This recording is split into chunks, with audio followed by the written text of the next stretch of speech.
It's clear that we need to invest in a network of checkpoints.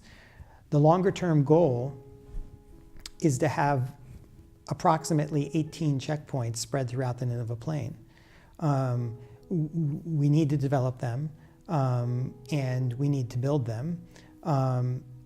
For now, our initial focus is to focus in on 4 checkpoints. We need to create 2 checkpoints for Baghdad, and then we need to do a checkpoint for Karam Lesh and Bartella.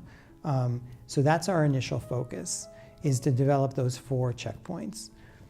Now, what's involved? Well, to be honest, in some ways the materials are not that demanding. It's concrete, structures and blocks like that. You can buy concrete relatively cheaply, and these kinds of things. So from a materials point of view, it's a couple $1,000s perhaps. However, the checkpoints themselves are not effective unless you also have vehicles to patrol in between the checkpoints. Mm-hmm.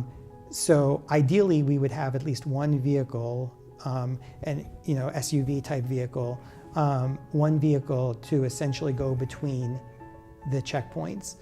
You can imagine if there was an emergency at one checkpoint, you'd want people to be able to come to their aid quickly. You can't have people running for miles between checkpoints. You need vehicles. So essentially, we need approximately $24,000 to develop each checkpoint.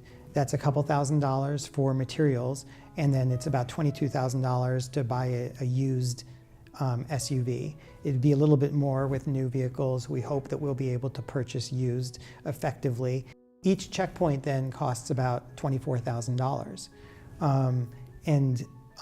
We want a network of 18 checkpoints. If you do the math, that's $432,000. That's a reasonable amount of money. It's real, but it's a reasonable amount of money. Already now, based on what's been pledged, we have about 10% of that money raised. That said, that's pledged over the course of the year. We only have 5% in hand. We are hoping that we generate a little bit more money over the next few days, and that we make the first installment to at least have enough money to purchase at least one vehicle and maybe enough materials for 2 checkpoints. And we'll hopefully then make that distribution, like I said, in the next week or 2. Then we're going to continue to raise money, and we're asking for support.